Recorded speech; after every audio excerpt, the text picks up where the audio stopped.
Primera carta de Corintios, capítulo 2, dice así. Así que, hermanos, cuando fui a vosotros para anunciaros el testimonio de Dios, no fui con excelencia de palabras o de sabiduría, pues me propuse no saber entre vosotros cosa alguna, sino a Jesucristo y a este crucificado. Y estuve entre vosotros con debilidad y mucho temor y temblor. Y ni mi palabra, ni mi predicación fue con palabras persuasivas de humana sabiduría, sino con demostración del Espíritu y de poder, para que vuestra fe no esté fundada en la sabiduría de los hombres, sino en el poder de Dios. La palabra de Dios es nuestra guía y la palabra de Dios es quien nos sostiene en la fe. Es por su palabra que Él quiso revelarse a nosotros y por medio de la palabra de Dios nosotros conocemos las maravillas de Él. El día de hoy hablaremos acerca de la soberanía de Dios, el libre albedrío, las doctrinas de la gracia y el arminianismo. Quiero invitarles a vivir en la predicación de la palabra, sujetos a su verdad, siempre teniendo en cuenta que la escritura es la palabra revelada de Dios, inspirada para nuestra salvación. Voy a invitarles a orar. Padre Celestial, te damos gloria por tus maravillas. Te damos gracias porque tú eres bueno y porque tu fidelidad es grande. Que Señor, tú quisiste darte a conocer a nosotros por medio de tu palabra y es por tu verdad que hoy nosotros podemos acercarnos a ti confiadamente. Gracias por el sacrificio de tu Hijo Jesucristo, quien nos amó, nos compró con su sangre y hoy, Señor, nos has adoptado por los méritos de tu Hijo. Señor, gracias por tu palabra. Entendemos que muchas cosas no son tan fáciles de entender a nuestra corta idea, nuestra corta mentalidad, pero tu palabra es hermosa. Te rogamos que tú nos ilumines, que tu Santo Espíritu nos convenza de pecado, de justicia, de juicio, que podamos ser dirigidos por tu Santo Espíritu a la verdad. Queremos entender la verdad para así posteriormente enseñarla a tu pueblo. Señor, gracias, porque no es sabiduría de hombres, sino es tu revelación dada a nosotros. En nombre de Cristo Jesús, estamos en tus manos. Te rogamos la dirección para nuestro pastor Ismael, quien nos dará esta lección. En nombre de Cristo Jesús, nuestro Salvador. Amén. Muy bien. Damos lugar entonces a la conferencia con nuestro pastor Ismael Cortés.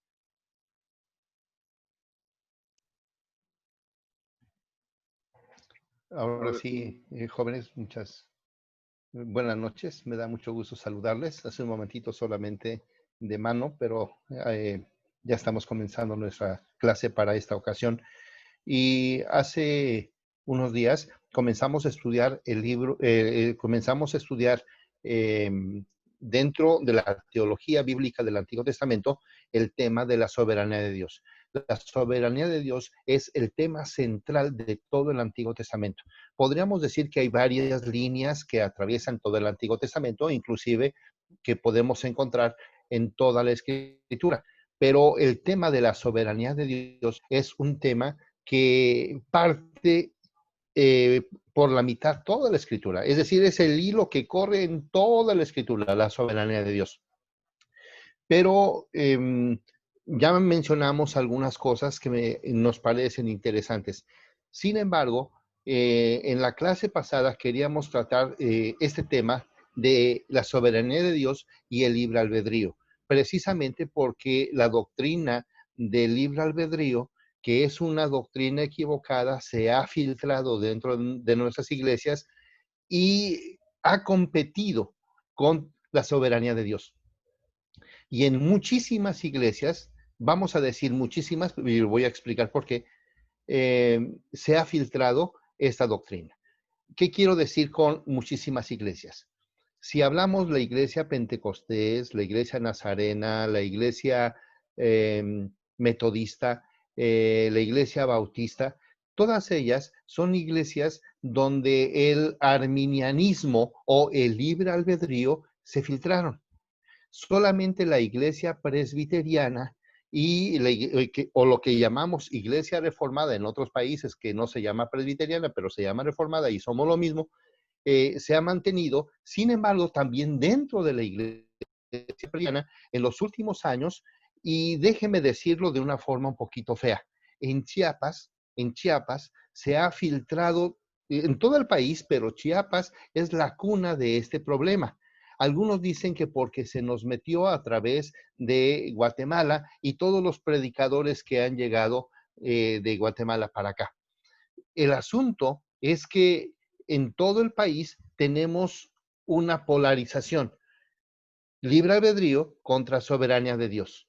La soberanía de Dios, que es la doctrina bíblica, ha sido, se le ha encimado una doctrina que ya mencionamos, el libre albedrío.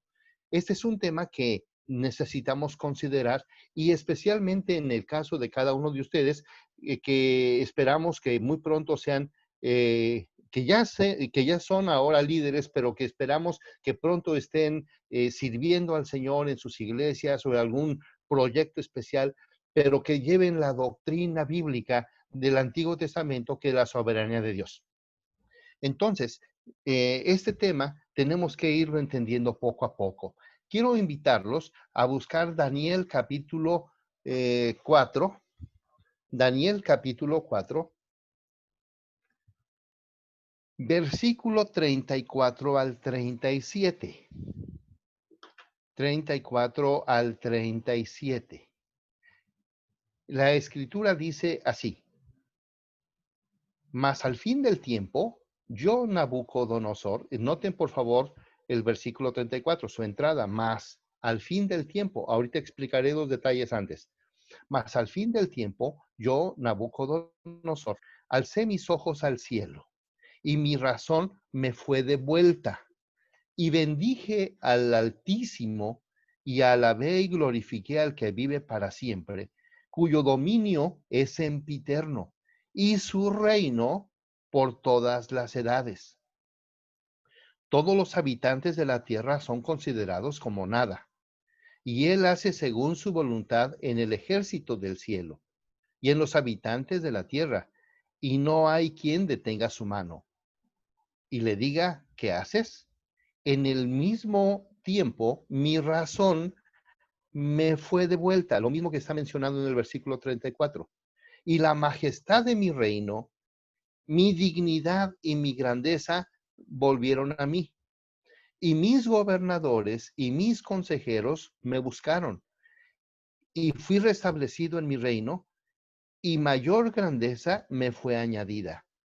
Ahora yo, Nabucodonosor, alabo, engrandezco y glorifico al Rey del cielo, porque todas sus obras son verdaderas y sus caminos justos, y él puede humillar a los que andan con soberbia. ¿Qué es lo que está sucediendo aquí? Que un rey pagano se rebela contra Dios sintiendo que él es el dueño del universo. Y en ese momento, cuando él siente que todas las personas deben de venir a él y toda la gente debe de rendirse y reconocerlo como Dios, en ese momento el profeta le dice lo que va a suceder, y efectivamente sucede. Él se convierte como si fuera una especie de caballo, una especie como de vaca. Dice que perdió su razón y se llenó de vello y estaba al descubierto, dormía, comía heno y estaba fuera recibiendo el rocío como cualquier animal. Pero cuando él reconoció que Dios es el Altísimo, en ese momento su voluntad, su pensamiento le fue devuelta, inclusive el reino le fue devuelto, y él hace algo importantísimo.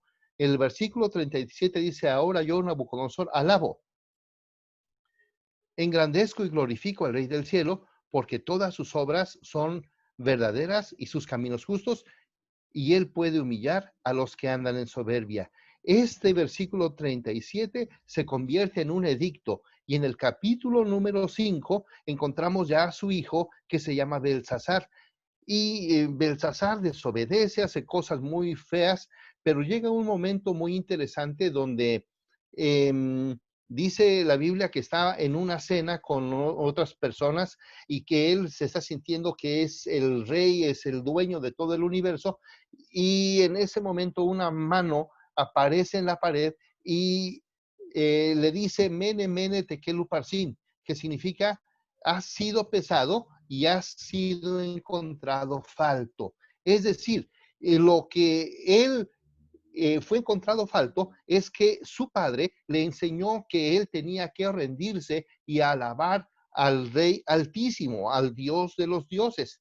Entonces Nabucodonosor entiende que no es él el que hace las cosas o que de él dependan las cosas o que su capacidad es para hacer lo que quiera. Él entiende que él debe de estar bajo la soberanía absoluta de Dios. Comenzando ya con este pasaje, ya podemos entender varias cosas.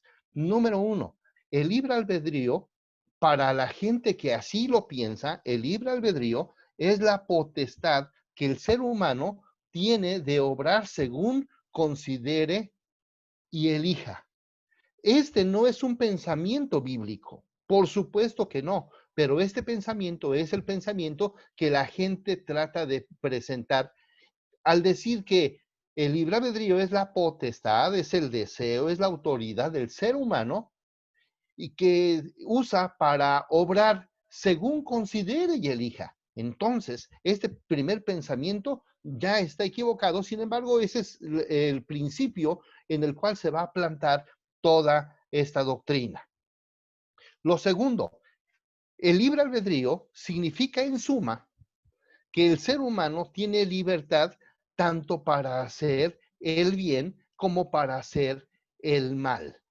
Este pensamiento ya tenemos que comenzar a vislumbrar. El libre albedrío significa que el ser humano tiene libertad para hacer el bien como para hacer el mal. Esto es importante, para hacer el bien como para hacer el mal. Nosotros en un momentito más estaremos profundizando un poquito sobre este asunto, pero quiero en este momento, hermanos, comenzar con un poquito de historia, un poquitito de historia. Si no entendemos la historia, no vamos a entender muchas cosas. Entonces, entendamos la historia y después entraremos a los principios escriturales para que veamos el asunto de la soberanía de Dios y la inexistencia de esta doctrina. Debemos de decir al inicio de este pensamiento, ahora que vamos a comenzar a pensar en el asunto histórico, es que el tema que ha servido de punto de debate de ciertos grupos teológicos ha sido casi desde el año 350, vamos a decir 340, 350, comenzó un debate muy fuerte. Antes de eso no. Antes, tanto Antiguo Testamento como Nuevo Testamento, siempre se pensó soberanía absoluta de Dios. El hombre solamente vive bajo la autoridad de Dios. Vemos en las escrituras que David solamente está presentando que Dios es el que dirige. Yo creo que las escrituras presentan no tanto una monarquía, sino una teocracia. La teocracia va a presentar siempre que Dios es Dios absoluto. Bueno, dentro de esa situación hay dos personajes importantes. Uno que se llamó Pelagio contra Agustín.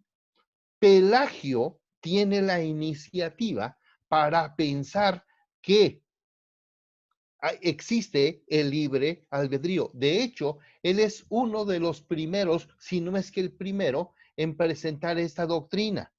Pelagio contra Agustín. Esto fue un pleito, un escándalo muy fuerte. Entonces, Pelagio aparece aproximadamente entre los años 354 y 430, pero él afirmaba la existencia del libre albedrío. Insisto, antes Antiguo Testamento, Nuevo Testamento, y del año 1 al año 300, nadie discutió la soberanía de Dios.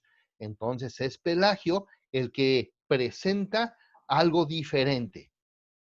Él afirmaba la existencia de ese libre albedrío, número uno, y él decía que lo malo no nace en nosotros, no está en nosotros, y somos procreados sin culpa. Por tanto, no hay pecado original. Vean ustedes, esto significa que cuando una persona nace, nace buena, nace perfecta, que el pecado original no le afectó en nada. Entonces, si no le afectó en nada, el hombre desde que nace puede tomar las decisiones que él quiera. ¿Por qué? Porque al no ser afectado por el pecado, el hombre entonces en un sentido es perfecto y está en la capacidad de hacer lo que él quiera, pero no necesita de Dios. Si no es pecador, no necesita de Dios y puede tomar todas las decisiones que él quiera. Él decía que pensaba en la soberanía de Dios y en la no voluntad independiente de Dios del hombre, hacía del hombre un autómata. Él está diciendo lo que muchas personas han dicho. Si aceptamos que Dios es el que dirige a una persona y que el hombre no tiene voluntad, entonces el hombre se convierte en una marioneta, en un autómata, en un mono que solamente Dios dirige. Y él fue el primero que dijo esto, y eso lo hemos escuchado por mucha gente. Entonces, Agustín, viendo las escrituras, comenzó rápidamente a debatirlo. Y solamente que el debate al principio se hizo solamente por abajo y más tarde se fue tornando de una forma muy amplia hasta que ellos tuvieron que debatir ya en público y Agustín tomó la escritura en Romanos capítulo 5. Si ustedes lo tienen por ahí, búsquenlo por favor. Romanos capítulo 5.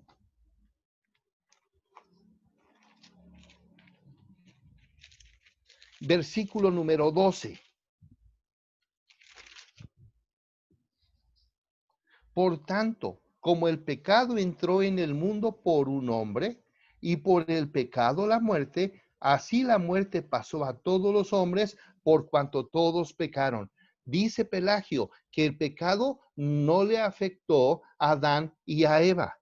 Dijo Pelagio que el hombre entonces va a ser perfecto y no necesita de Dios porque no existe el pecado. Sin embargo, Agustín, tomando la escritura, por tanto, como el pecado entró al mundo por un hombre y por el pecado la muerte, así la muerte pasó a todos los hombres por cuanto todos pecaron.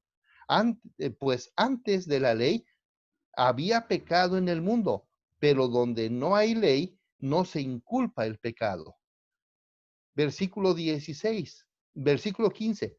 Pero el don no fue como la transgresión, porque si por la transgresión de aquel que murieron muchos, abundaron mucho más para los muchos la gracia y el don de Dios por la gracia de un hombre Jesucristo. Y con el don no sucede como en el caso de aquel uno que pecó. Entonces, ¿existe el pecado original? Claro que sí existe el pecado original.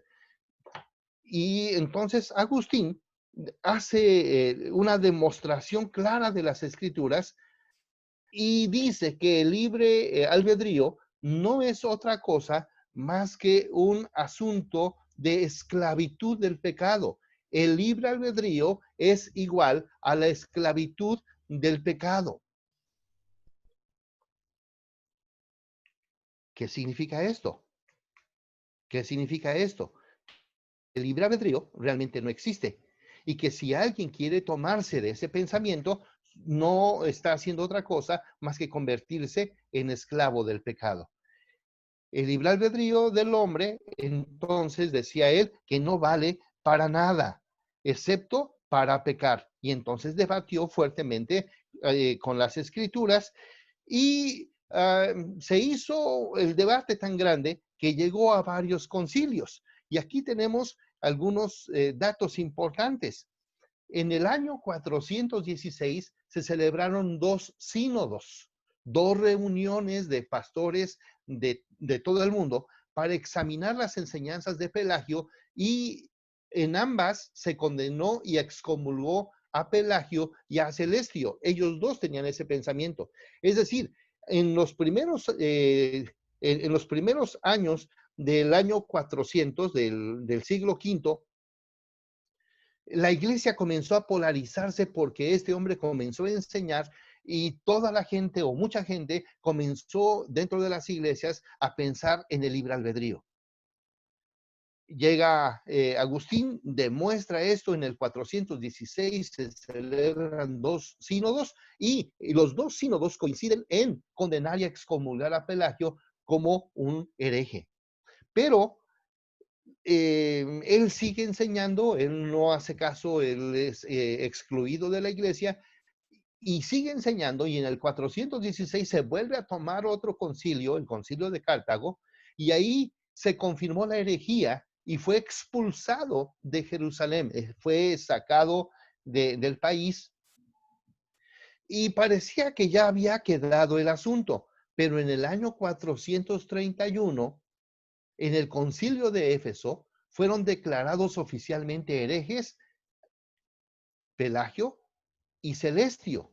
Entonces, hermanos, noten por favor que varios concilios declaran que el libre albedrío no existe y que enseñarlo se convierte en una herejía. Creo que en este momento algunos de nosotros ya podemos sorprendernos sobre esto. Ahora, estamos hablando del año 431. Saltemos un poquito y vayamos al año 1517.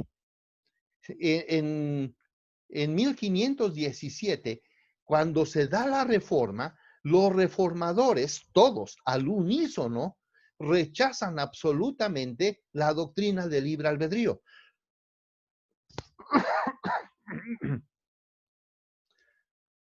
Ellos en ese momento declaran que no es posible que esa doctrina sea una verdad. Entonces, una de las características de los reformadores fue que ellos regresaron a las escrituras, tal como se enseñó en el Nuevo Testamento o tal como se enseñó en el Antiguo Testamento. Ellos regresaron a las escrituras. Ellos eran especialistas tanto en hebreo como en griego, y entonces estudiaron los idiomas originales y ellos establecieron que sola escritura, y entonces a través de sola escritura automáticamente el libre albedrío queda abajo. Y decía Lutero, si algún hombre atribuye alguna parte de la salvación, aunque sea en lo más mínimo, al libre albedrío, entonces no sabe absolutamente nada acerca de la gracia y no tiene debido conocimiento de Jesucristo. Entonces, en otras palabras, quien crea en el libre albedrío automáticamente no es ni cristiano. Qué fuerte. ¿No les parece? Esto es fuertísimo. La declaración es fuerte. Ahora, pasan los años y ya llegamos al año 1600. Y en el año de 1600 se celebra un sínodo que se llama el Sínodo de Dort. El Sínodo de Dort, había un lugar en Holanda que se llamó o se llama todavía Dordrecht. Entonces, el Sínodo de Dordrecht. En ese Sínodo de Dort, en Holanda, en el año 1618 y 19, se hace otra vez porque, aunque ya murió Pelagio, hay un hombre que ha comenzado a retomar las enseñanzas de Pelagio, y ese hombre se llamó Jacobo Arminio. Yo tengo una lectura para ustedes que en un momentito les voy a dar, y ustedes van a encontrar ahí el nombre de Santiago en lugar de Jacobo. Santiago, Jacobo es exactamente lo mismo, es como si hiciéramos una traducción. Inclusive en algunos lugares sería Jaime, Jacobo o Santiago, exactamente lo mismo. Pero Jacobo Arminio, comenzó a enseñar, y él era un pastor, y era pastor de la Reforma, pastor presbiteriano, pero comenzó a retomar las enseñanzas de Pelagio, y al morir, sus seguidores hicieron un planteamiento de algunas doctrinas. Esas doctrinas las vamos a mencionar, no vamos a profundizar, no podríamos profundizar hoy. Sin embargo, tengo una lectura para ustedes. Y um, quiero que chequemos la lámina que sigue. Ahí vamos a encontrar las dos posturas, la del libre albedrío, que se va a llamar arminianismo, antes se llamaba pelagianismo, ahora se llama arminianismo, por Arminio, y cuando la iglesia descubrió que había un problema muy fuerte entre Arminio y las doctrinas del calvinismo, comenzaron a hacer una reacción porque descubrieron 5 puntos. Descubrieron 5 puntos. Y los 5 puntos de Arminio o del arminianismo están en la columna donde dice el libre albedrío. Entonces, el libre albedrío, elección condicional, sacrificio universal, la gracia resistible y la pérdida de salvación. Estas 5 doctrinas son las 5 doctrinas que enseñó Arminio. Entonces, el arminianismo se presenta de una forma muy fuerte y los creyentes del sínodo de Dort se reúnen para debatir contra esto. ¿Qué significa? Que el libre albedrío es lo contrario a la soberanía de Dios. El libre albedrío es que el hombre puede decidir qué hacer porque se siente libre y entonces el hombre puede decidir si quiere ser salvo o si no quiere ser salvo, si quiere portarse bien o si quiere portarse mal. Número 1. Número 2, la elección condicional, que quiere decir que Dios elige a las personas porque son buenas. Dios elige bajo la condición de que la gente sea buena. Y esto no es verdad en ninguna parte de la Escritura. El sacrificio universal, que Cristo murió por todos. Y esto tampoco enseña la Escritura. La gracia resistible quiere decir que aunque Dios haya elegido para salvación, el hombre decide si quiere salvarse o no quiere salvarse, o si decide con la pérdida de salvación, si quiere mantener esa salvación dada por Dios o rechaza esa salvación. Noten, por favor, que el centro de este principio es el hombre. No es la Escritura, no es Dios, es el hombre. Esto le podríamos llamar teología antropocéntrica. Mientras que el sínodo de Dort, presentando toda la enseñanza de la Reforma y toda la enseñanza del Antiguo Testamento, describe 5 principios que le vamos a llamar nosotros los 5 puntos calvinistas o las doctrinas de la gracia. Número 1, la depravación total del hombre. Ahorita vamos a ver una aplicación de esto. La depravación total del hombre. El hombre es totalmente depravado. El hombre cayó en pecado absoluto y el hombre quedó inhabilitado totalmente para hacer buenas decisiones y para corregir o dirigir su vida. 2, la elección incondicional significa que Dios nos elige no porque tengamos algo que ofrecerle, sino que no hay condición. Esto entonces sería una salvación por gracia, no porque yo soy inteligente, no porque yo soy capaz, no porque Dios se imaginaba que Pablo, Moisés, Isaías iban a ser buenos, por eso los escogió. No, no había ninguna condición. Todos los hombres somos pecadores. El sacrificio limitado. Esto significa que Cristo no vino por todos, sino que solamente vino por los que Él escogió para salvación. La gracia irresistible significa que ninguna persona puede resistirse al amor y a la gracia de Dios. Cuando Dios le llama para salvación, nadie jamás podrá resistirse. Y lo último, la perseverancia de los santos, la perseverancia de los santos. Una vez salvo, siempre salvo. Entonces, noten por favor que las 2 columnas que tenemos aquí enfrente están completamente polarizadas, están totalmente en contra. No hay conciliación alguna. Y esto está muy fuerte porque en nuestras iglesias, diríamos, en nuestras iglesias de todo el mundo, la única iglesia que medio tantito se defiende es la iglesia presbiteriana, pero últimamente hace 150, 200 años, se nos metió fuertemente en nuestro país y en muchos lugares. Hermanos, esto es muy fuerte. Ahora, ustedes me dicen, hermano, quisiera yo saber un poquito más para entender estos 5 principios del lado de Arminio y los 5 puntos para entender el lado de la soberanía de Dios, que es la idea de la reforma y de la iglesia presbiteriana. Y entonces yo le digo, muy bien, anoten por favor el siguiente nombre para que ustedes lo puedan bajar. Hace unos momentitos yo dije que si se pudiera bajar, y si se puede bajar. Se llama Los 5 puntos calvinistas por W.J. Seaton. Los 5 puntos calvinistas. Ustedes van a hacer esa lectura. No son muchas páginas, realmente es una lectura fácil, pero sí es una lectura donde nos va a ayudar a entender las dos posturas y entender realmente cuál es nuestra postura como iglesia presbiteriana. Nosotros creemos en la absoluta soberanía de Dios. Bueno, esta es la historia. Esta es la historia. La historia hasta hoy está en que las iglesias, casi todas las iglesias, tienen esta postura dentro de su sistema doctrinal.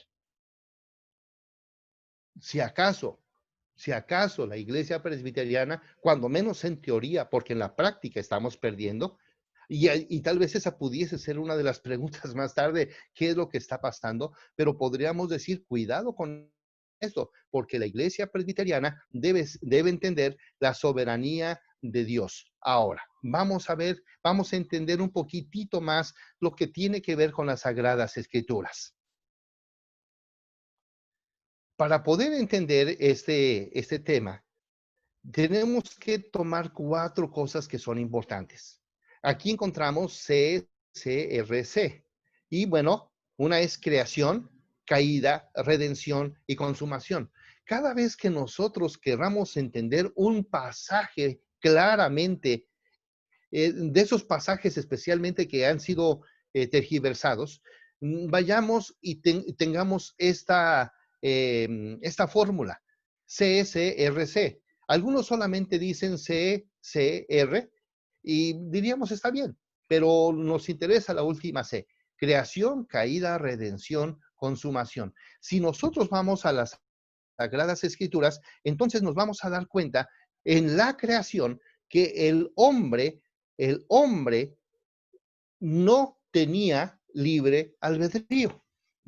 Sí, si nosotros nos acercamos a la Escritura, nos vamos a dar cuenta que en los primeros 3 capítulos del Génesis, el hombre fue libre en la libertad con la que Dios le hizo libre. En Génesis capítulo 1, versículo 31, nos dice que en el huerto del Edén todo era bueno y vio Dios que era bueno y no había nada de malo en el huerto del Edén. En el capítulo 1 también nos menciona que fueron hechos a la imagen y semejanza de Dios, en rectitud, en santidad y en libertad. Esto es importante, rectitud, santidad y libertad. Entonces, si quisiéramos cerrar rápidamente este punto, diríamos así, que buscando la Sagrada Escritura, encontramos que en el huerto del Edén, el hombre tenía la ley escrita en su corazón y por eso, aunque había cierta relación hacia una posible caída, tenía una relación hermosísima con Dios y entonces en el huerto del Edén el hombre tenía que vivir en completa libertad y sujeción a nuestro Dios. Esto es importante, queridos hermanos. Quisiera que notáramos, por favor, en Eclesiastés capítulo 7, versículo 29. Y por favor, hermano Jorge Ignacio, léenoslo, por favor.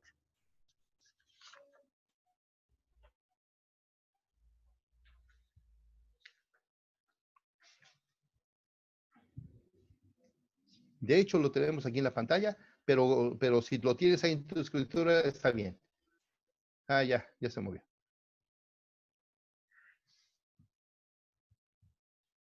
Ábrelo.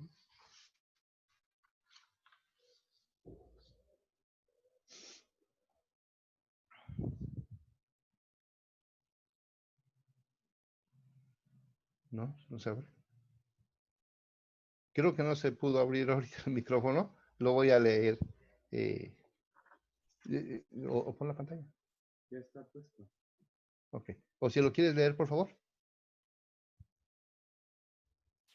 ¿Me puede repetir, por favor, el capítulo? Sí, Eclesiastés 7:29.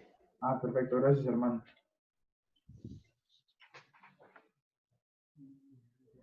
Dice, he aquí, solamente esto he hallado, que Dios hizo al hombre recto, pero ellos buscaron muchas perversiones. Ok, muchísimas gracias. Gracias, hermano. ¿De qué, Jorge. hermano? Dice, He aquí solamente esto he hallado, que Dios hizo al hombre recto. Escuchen esta palabra, Dios hizo al hombre recto, lo hizo perfecto, pero ellos buscaron muchas perversidades. El adjetivo hebreo recto tiene la idea de justicia moral, de algo agradable a Dios. Esto es importantísimo. Es decir, en el huerto del Edén, el hombre tiene una libertad para obedecer a Dios absolutamente.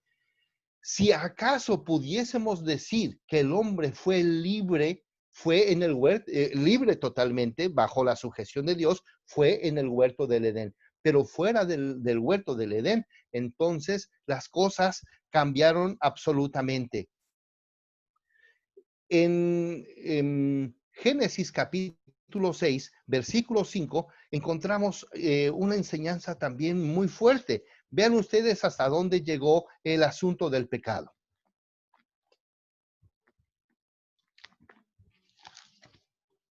Este versículo lo voy a leer yo. Capítulo 6.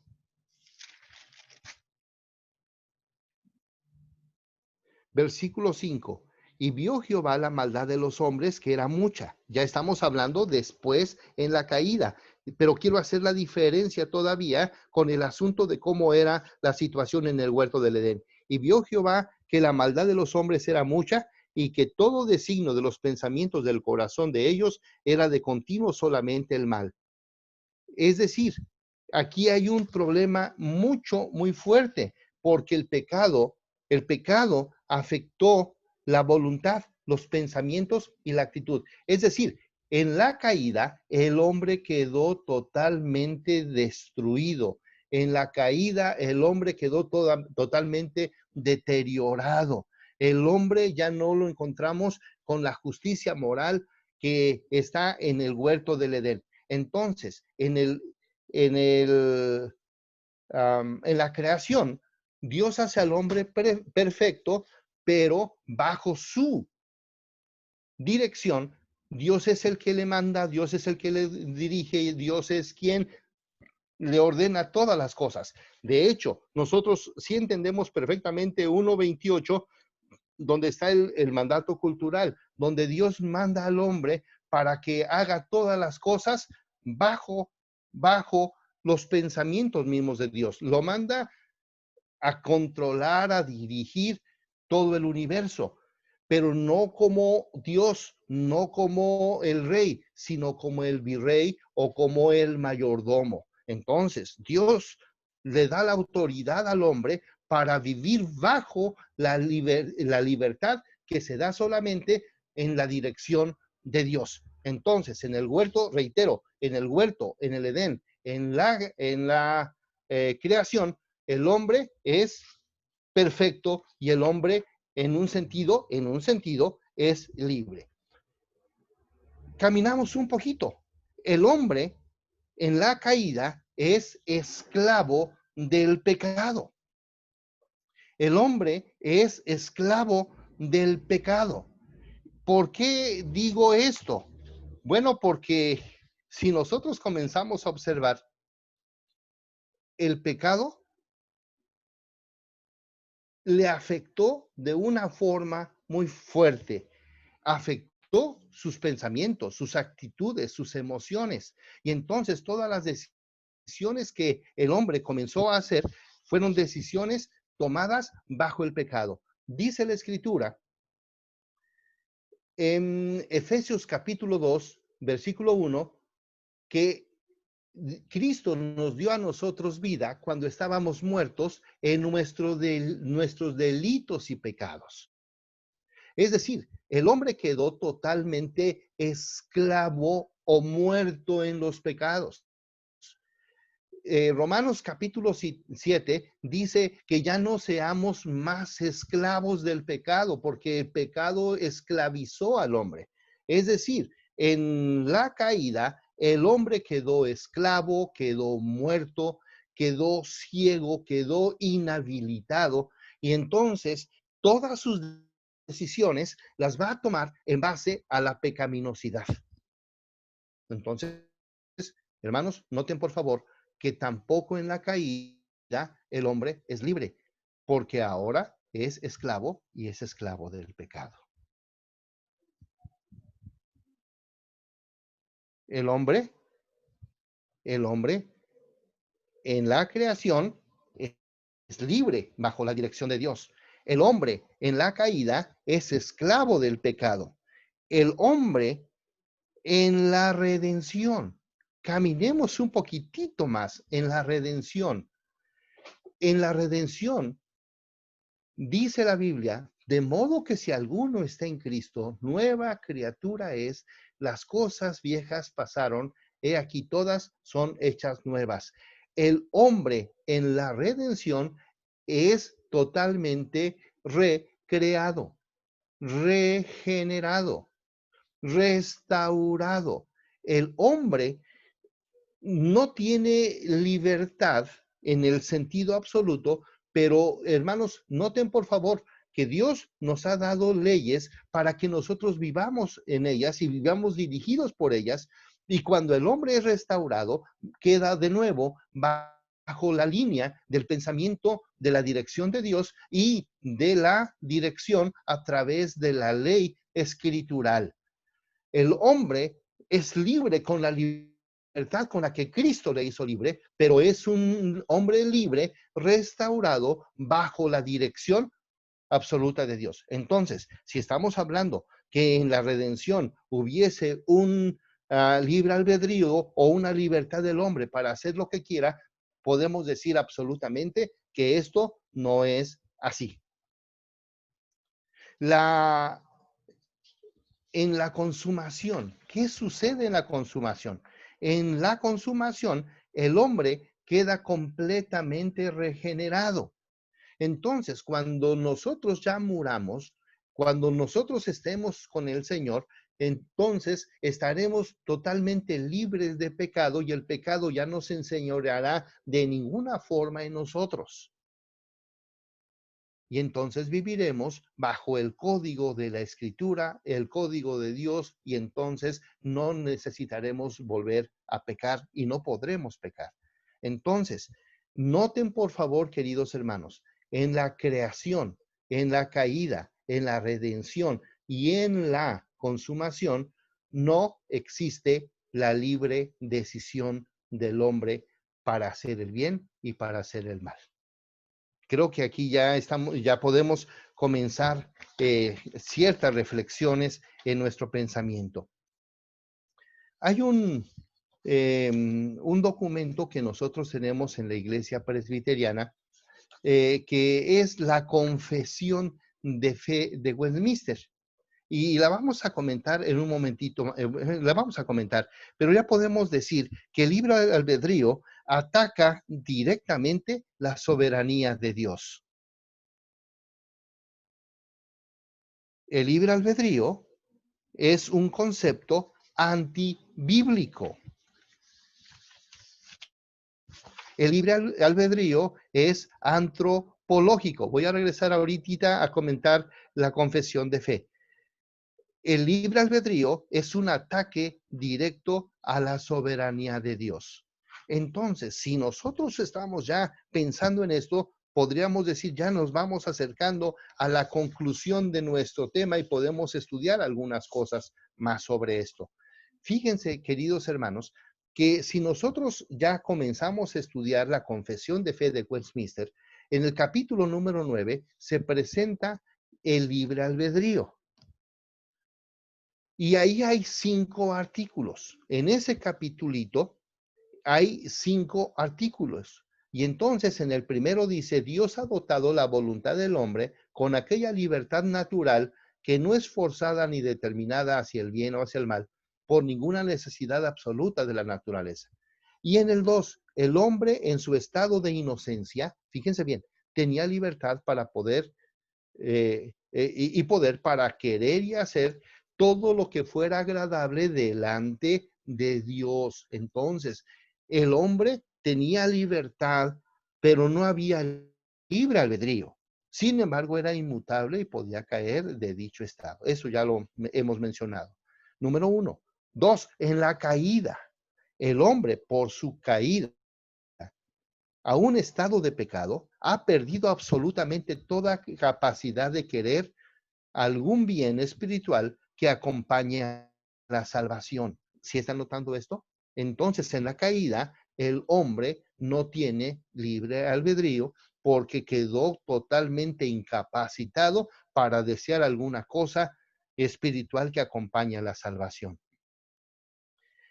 El número 4, cuando Dios convierte a un pecador y le traslada al estado de gracia, le libera de su estado de servidumbre natural bajo el pecado. Sí, eso es verdad, pero ¿dónde lo lleva? Dice, y por su sola gracia lo capacita para querer y obrar libremente lo que es espiritualmente bueno.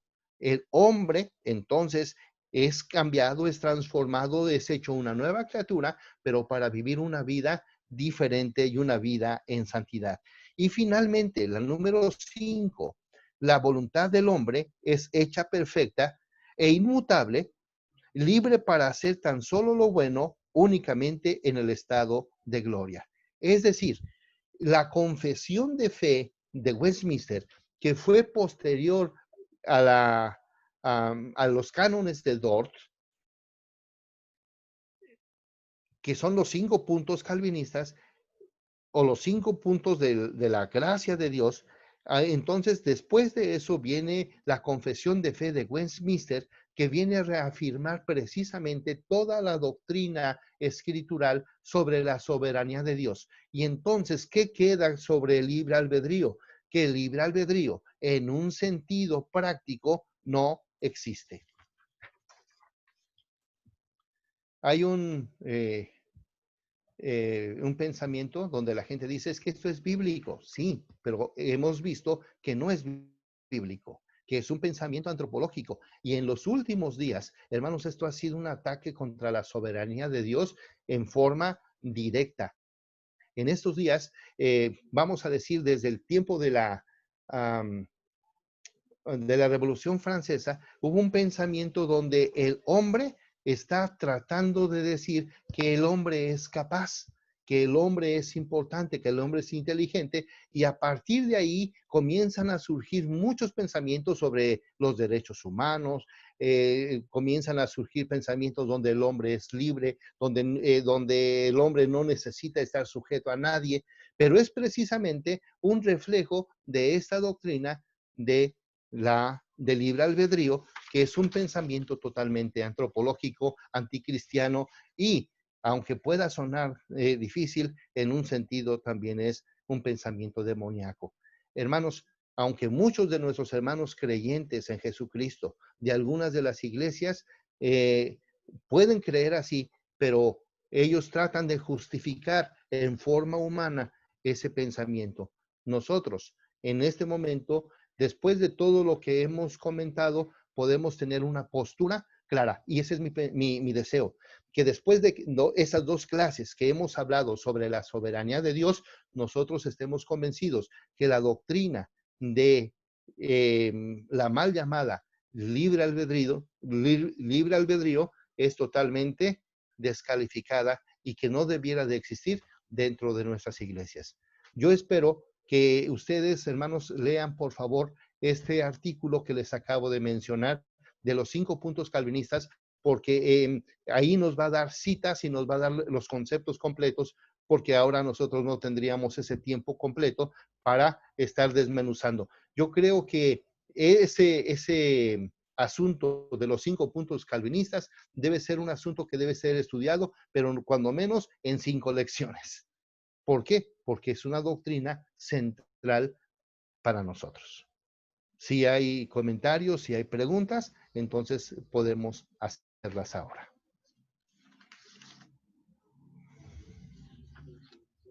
Uh-huh.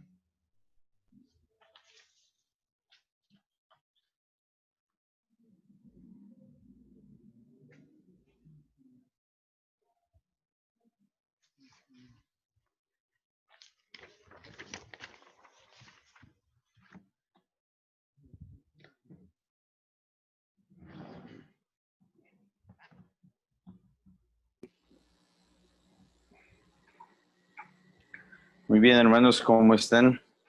¿Cómo se sienten con las doctrinas de la gracia?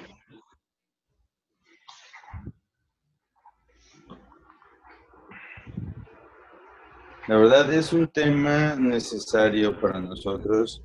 Es un tema que como pueblo de Dios debemos entender, puesto que la soberanía de Dios implica que el hombre está totalmente incapacitado para hacer cualquier cosa y que tenga que ver con su salvación.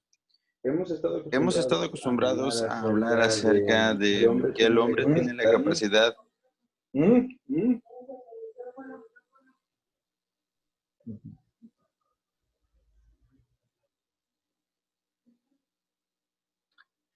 Hemos hablado de que el hombre tiene la capacidad de elegir su salvación. Inclusive muchos han interpretado Juan 3:16 de una manera incorrecta. Yo sé que todos ustedes se saben Juan 3:16.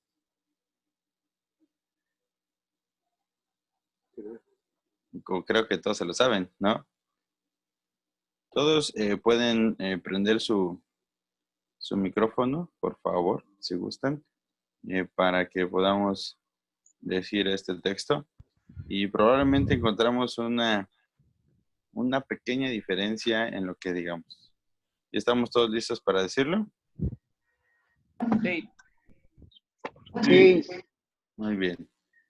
Entonces, dice el texto de Juan 3:16, porque de tal manera amó Dios al mundo, que ha dado a su Hijo unigénito para que todo aquel que cree no se pierda.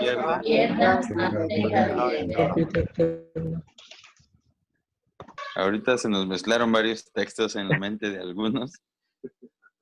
Pero ese texto dice, porque de tal manera, de una manera tan grande, amó Dios al mundo, que ha dado a su Hijo unigénito, para que todo aquel que en Él cree,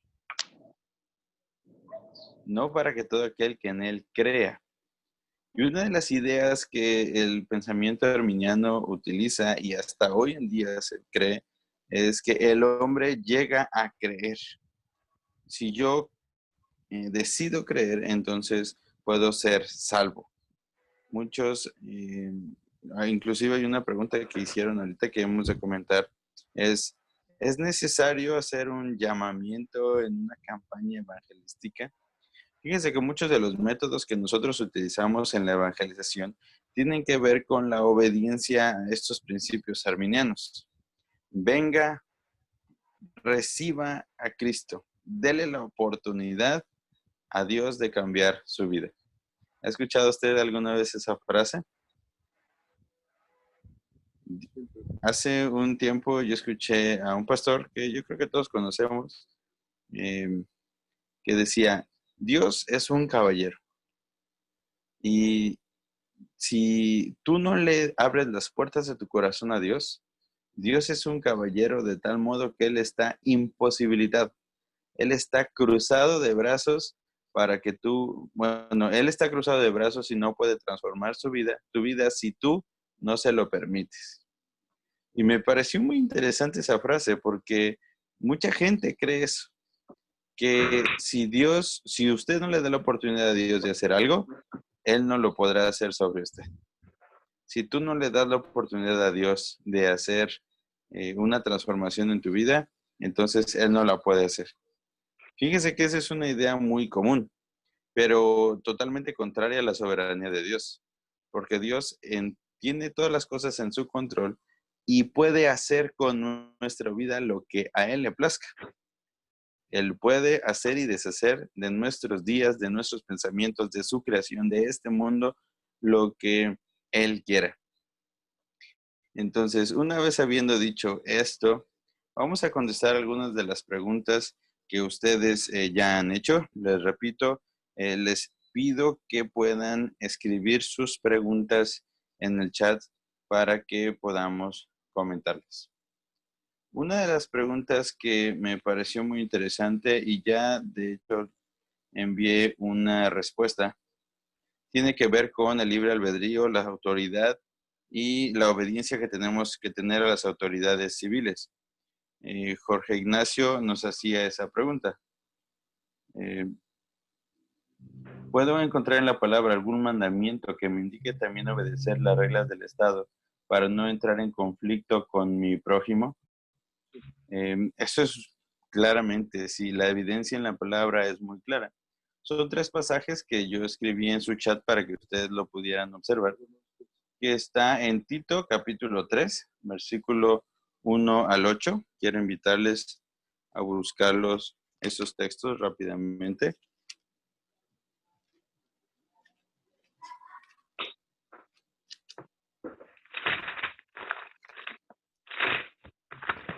Dice el texto: recuérdenles que se sujeten a los gobernantes y autoridades, que obedezcan, que estén dispuestos a toda buena obra, que a nadie difamen, que no sean pendencieros sino amables, mostrando toda mansedumbre para con todos los hombres.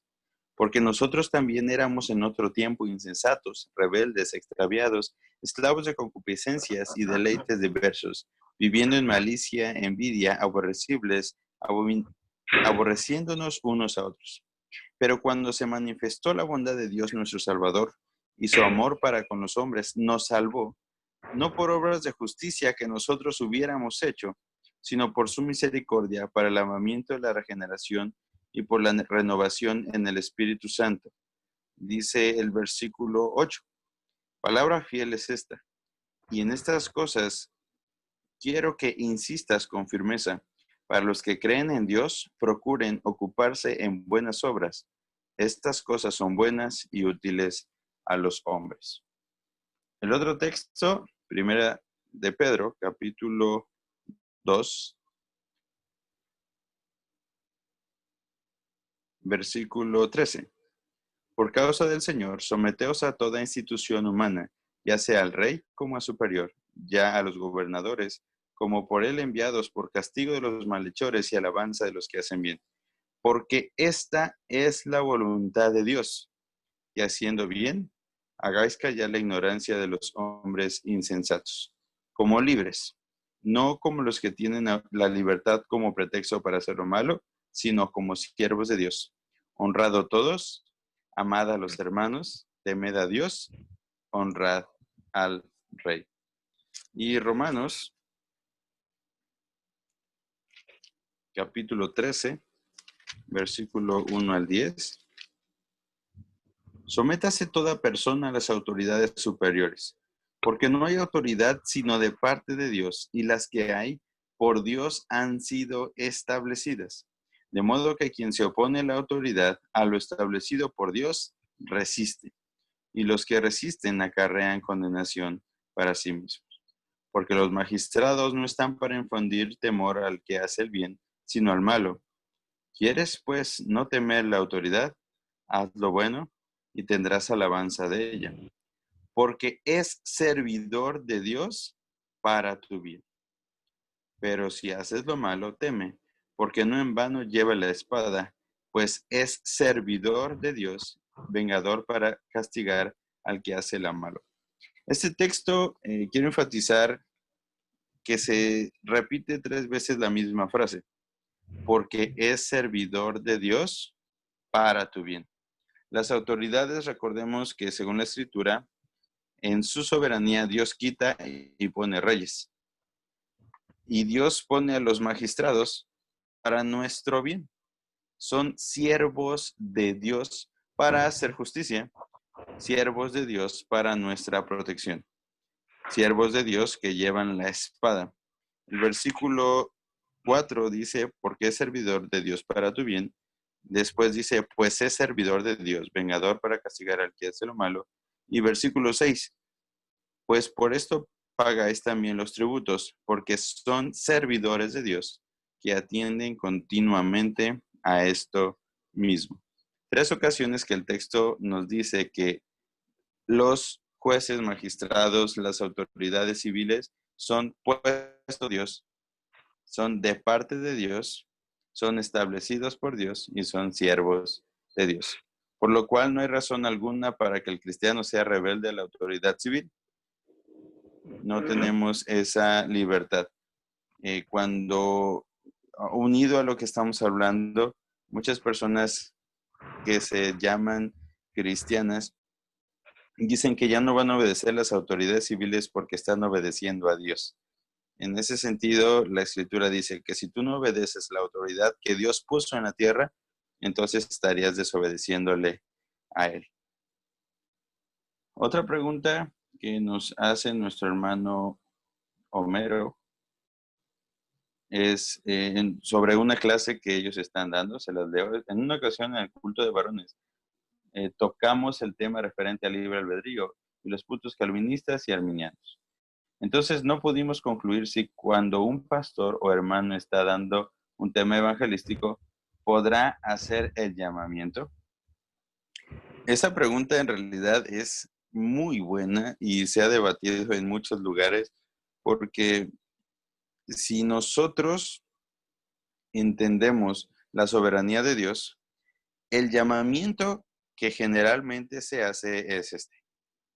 Si tú has sentido en tu corazón el llamado de Dios, ven, pasa aquí a enfrente, entrégale tu vida al Señor, dale al Señor la oportunidad para que Él transforme tu vida. O quieres recibir a Jesucristo como tu Señor y Salvador. Y entonces aquí es la pregunta, ¿quieres? ¿Tú quieres hacerlo? ¿Quieres tú, hombre, decidir por el bien o por el mal?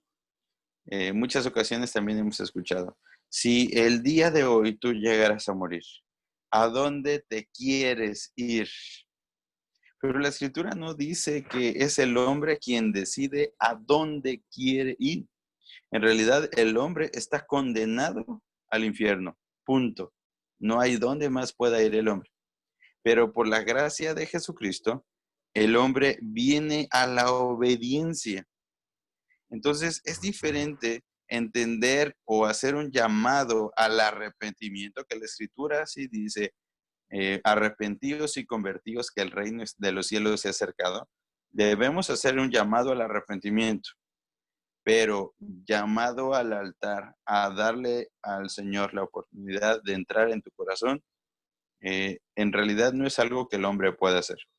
Por favor, busquemos Romanos, capítulo 9.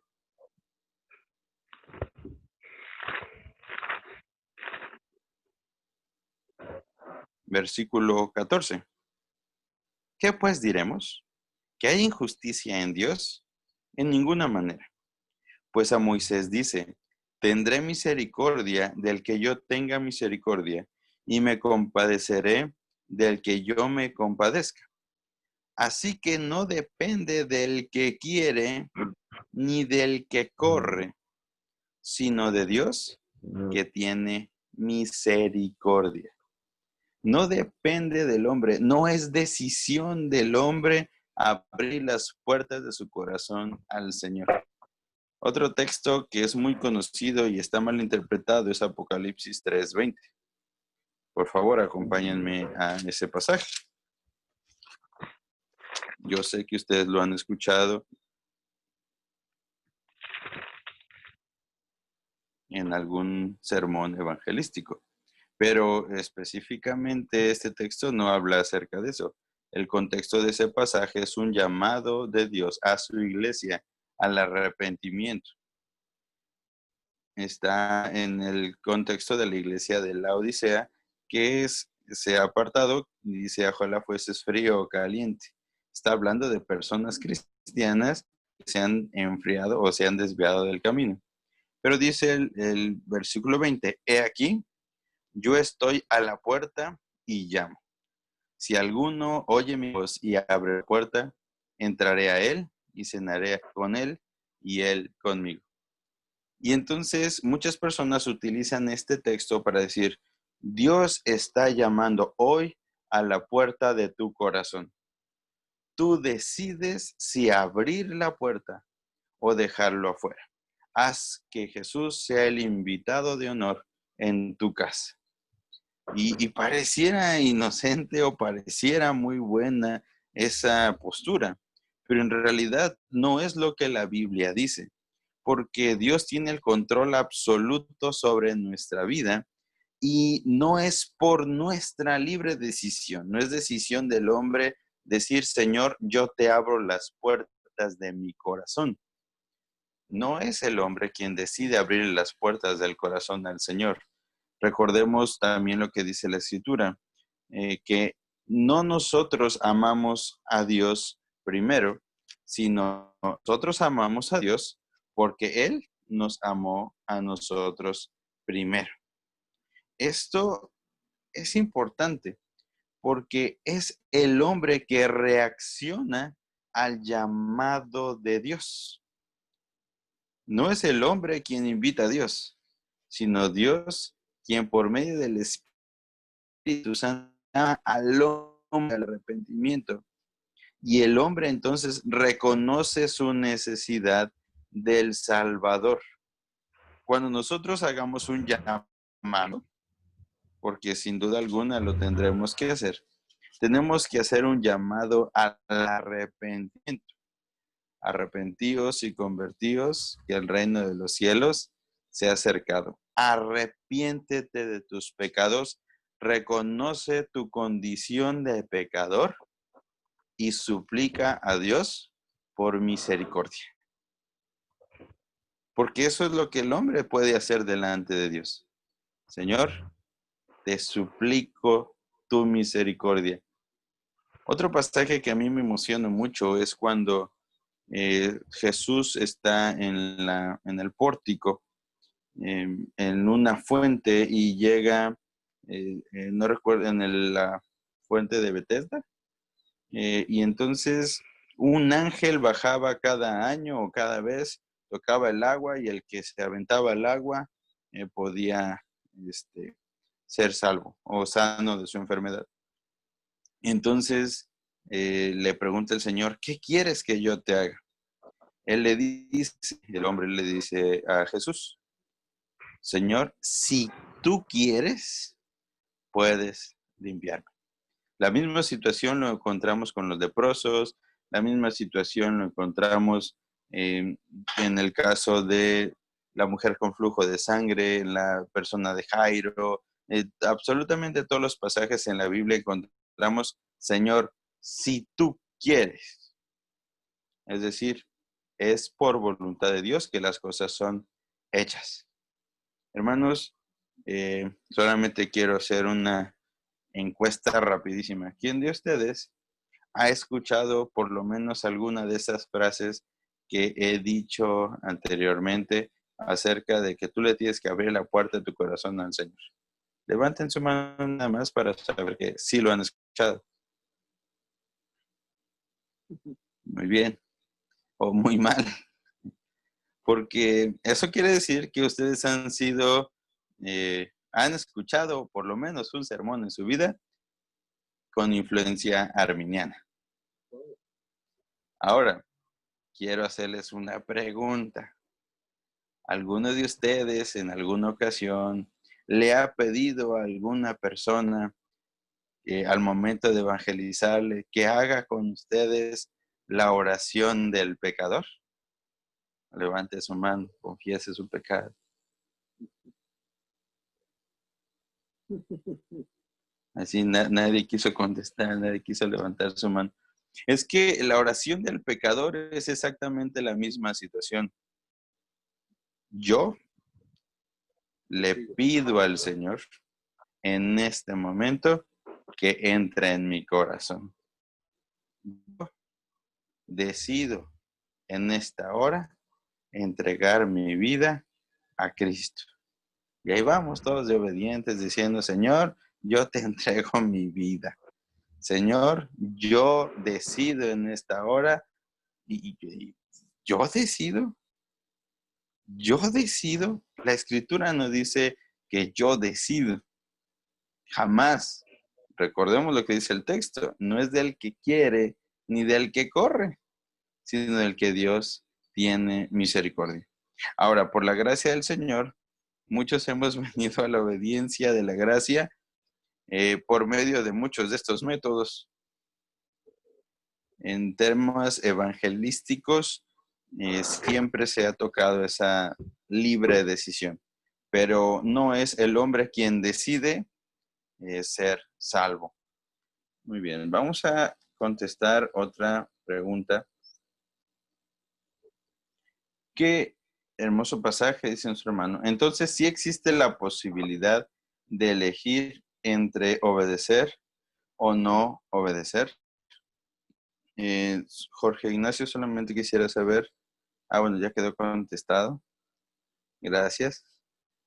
Pues en realidad no podemos obedecer por nuestra desobediencia natural, pero es por la obra de Cristo que venimos a la obediencia.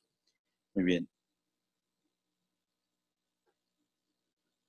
Otro pasaje que nuestro hermano Moy nos escribe es un texto que nosotros conocemos y lo hemos escuchado muchas veces, pero en realidad ese texto también lo he escuchado mal interpretado.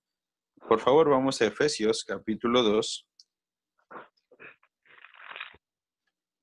para que nosotros veamos que la salvación es por gracia. La salvación no es por obras. La salvación es por gracia. Dice el texto. Tenemos que entenderlo desde los versículos anteriores, porque dice, y Él nos dio vida cuando estábamos muertos en vuestros delitos y pecados. Nótese lo que dice el texto. Muertos en vuestros delitos y pecados. Una de las ideas que presenta la idea arminiana es una corrupción parcial, una inhabilidad parcial. El hombre tiene una pequeña parte del bien en sí para que pueda escoger entre hacer el bien y hacer el mal. Inclusive esa es una de las ideas de la nueva era en estos tiempos, que el hombre tiene una luz interior que lo va a guiar hacia el bien. Pero cuidado con esa luz interior. Cuidado con esa idea de que el hombre tiene algo bueno en sí. Porque el hombre absolutamente no tiene nada bueno, dice el texto. Él nos dio vida cuando estábamos muertos en vuestros delitos y pecados. El hombre absolutamente contaminado, condenado, destruido, muerto en delitos y pecados.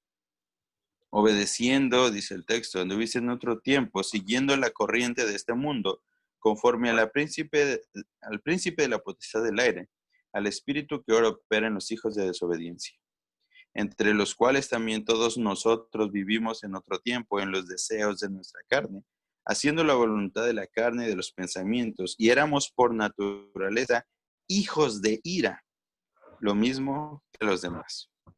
Pero Dios, que es rico en misericordia, por su gran amor con que nos amó, aún estando nosotros, subrayen esa siguiente frase, muertos en pecados, nos dio vida juntamente con Cristo. Y el versículo 8, ya lo entendemos, porque por gracia sois salvos por medio de la fe. Y esto no de vosotros. Fíjese, hermano, que este texto también es hermoso, pero muchos lo malinterpretan. Dice, porque por gracia sois salvos por medio de la fe. Aquí la pregunta sería, ¿yo decido tener fe o de dónde viene mi fe? Fíjese que eso es muy interesante porque muchos dicen, es que yo tengo fe y yo decido creer porque yo tengo fe. Pero el texto dice lo contrario. Ni siquiera tenías fe, estabas muerto. Dice, porque por gracia sois salvos por medio de la fe. Y esto no de vosotros, pues la fe es un don de Dios. La fe es un don dado por Dios. Entonces, aquella persona que obedece a la gracia no es porque quería obedecer, sino porque Dios quiso poner fe en su corazón y llamarlo a la obediencia. Esta doctrina implícitamente nos demuestra la predestinación, la elección desde antes de la fundación del mundo, sin voltear su hoja. Efesios capítulo 1, versículo 4, dice, según nos escogió en él antes de la fundación del mundo, para que fuésemos santos y sin mancha delante de él. En amor, habiéndonos predestinado para ser adoptados hijos suyos por medio de Jesucristo, según el puro afecto de su voluntad. Esa frase también es determinante. El puro afecto de su voluntad. Solamente porque Él quiso. El hombre no escoge ser salvo, ni puede escoger ser salvo, pues Dios escogió a los que Él quiso escoger. No es por unos méritos actuales. Muchas personas que apoyan la doctrina del arminianismo dicen, es que Dios sabía que yo iba a ser buena persona, por eso me eligió. No, no ibas a ser buena persona, en realidad estabas totalmente depravado, pero Él quiso a ti depravado rescatarte por su voluntad.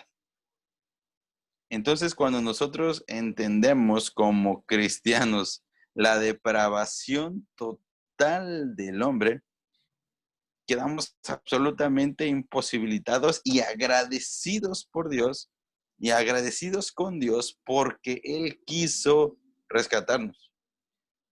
Las doctrinas de la gracia nos llevan a la gratitud total, porque jamás pudimos hacer nada bueno por nosotros mismos.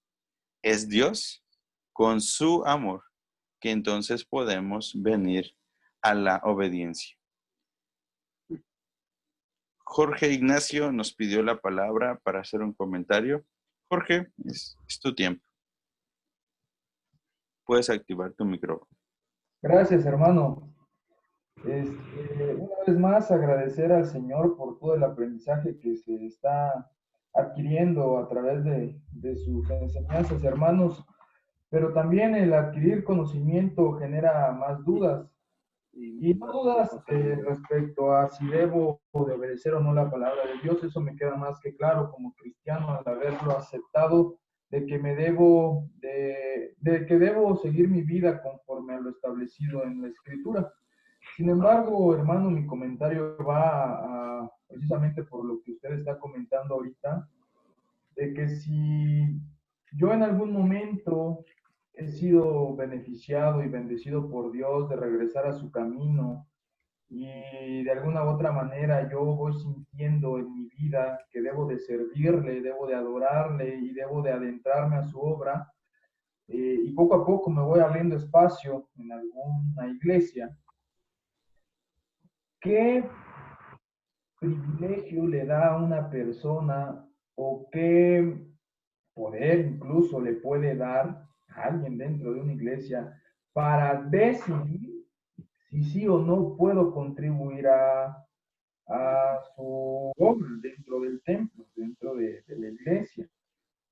¿Por qué? Porque resulta que he visto en algunas ocasiones que hay mucha gente que quiere servir, que quiere adorar, que quiere cantar, sin embargo dice, no, porque todavía no te has bautizado, no has hecho la profesión de fe. Y yo sé que eso es un pacto muy sagrado. Sin embargo, decimos, todavía no porque no eres parte de. ¿No es eso decidir o elegir por otra persona que siente que debe de adorar? O bien que venga otra persona y me diga, no, todavía no, porque no eres parte de cierto grupo dentro de la iglesia, cierta asociación. Tienes que cumplir con lo que dicen los parámetros constitucionales de la Iglesia Nacional Presbiteriana, si no, no puedes servir. Eh, ¿Quién le da ese poder a esas personas para elegir quién puede hacer o no hacer dentro de una iglesia, una congregación? Ese sería mi comentario, hermano, nada más. Gracias.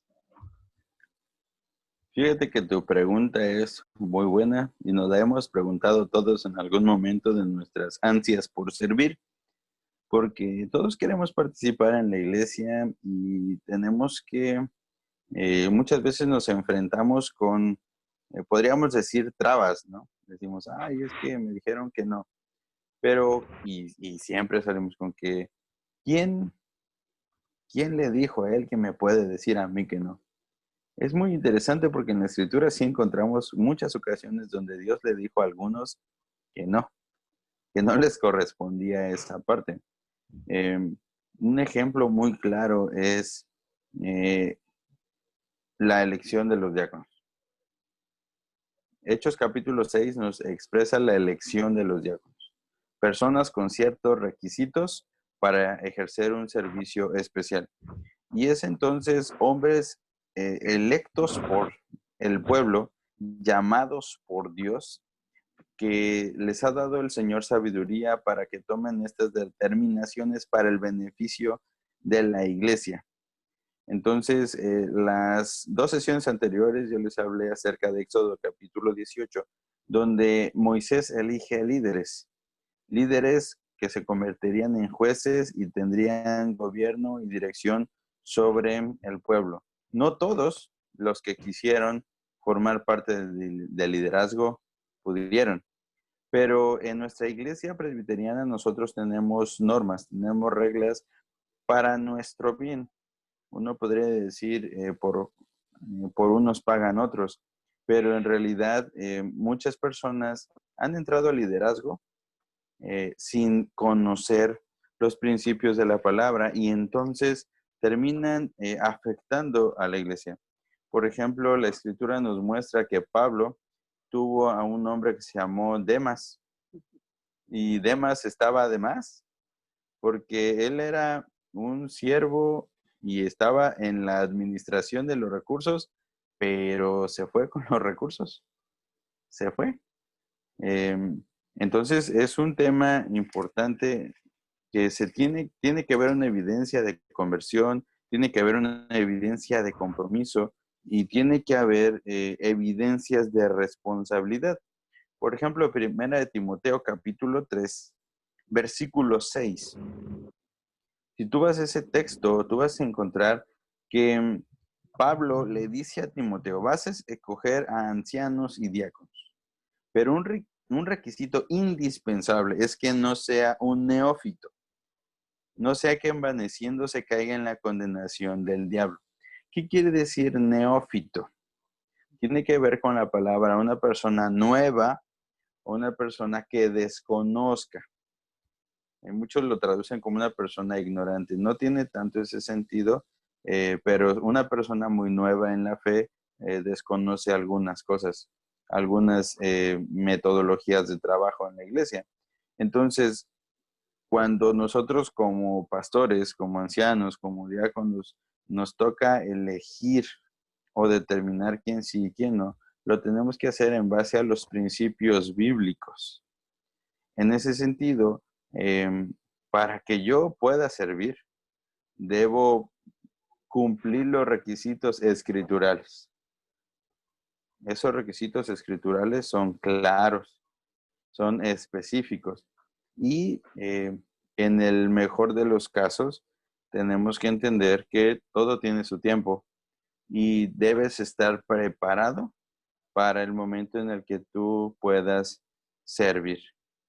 Entonces, yo te invitaría en ese sentido a estar firme en la obra del Señor y aprendiendo, desarrollando, creciendo, conociendo, preparándote para el momento en el que tú necesites, o en el caso de todos nosotros, necesitemos servir, porque todos somos llamados a servir, cada uno conforme al don que ha recibido de Dios, todos fuimos llamados a servir. Tenemos que ocuparnos en las áreas que Dios nos ha dado, siempre obedeciendo y respetando las autoridades que están sobre nosotros. ¿Ibas a comentar algo?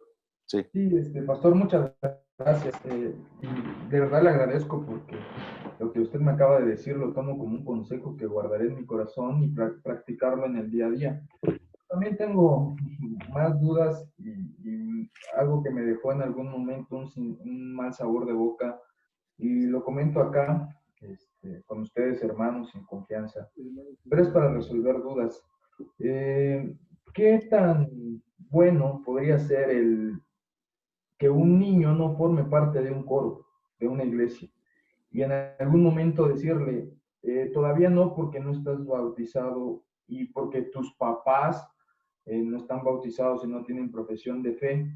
¿Hasta dónde es válido condicionar a un niño a entrar a un coro, a alabarle con su voz, que por supuesto sería maravilloso, y fue en algún momento maravilloso escuchar las voces de tenores, sopranos, etcétera, viniendo de niños, que de verdad era algo muy hermoso, y de un momento a otro decir, no, ya no se puede, y tenemos que formar un coro nada más de niños y un coro de adultos con profesión de fe, y condicionar su entrada a que los papás todavía no se habían convertido, no habían aceptado a Dios.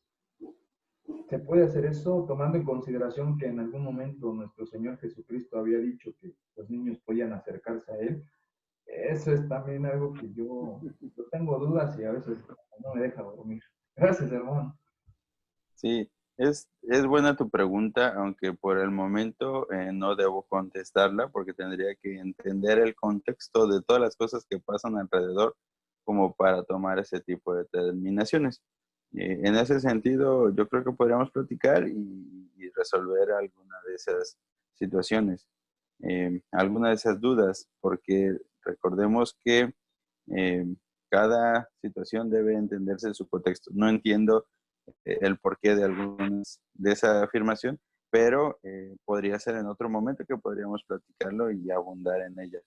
Ahora, para responder otra pregunta que se nos hizo, Hechos capítulo 1, versículo 16, acerca de el llamamiento el llamamiento del sucesor de Judas, acerca de la voluntad de Dios para algunos. Recordemos que Dios escogió a algunos para honra y otros para vasos de deshonra.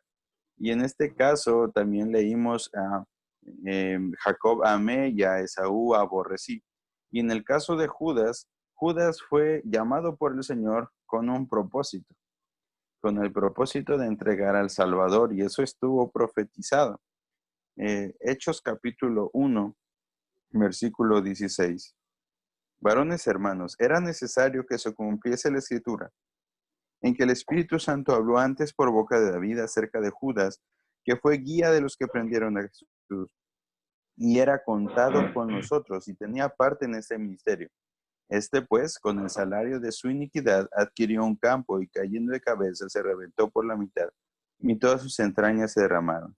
Y fue notorio a todos los habitantes de Jerusalén, de tal manera que aquel campo se llama en su propia lengua Seldama, que quiere decir campo de sangre, porque está escrito en el libro de los Salmos, sea hecha desierta su habitación, y no haya quien more en ella, tome otro su oficio.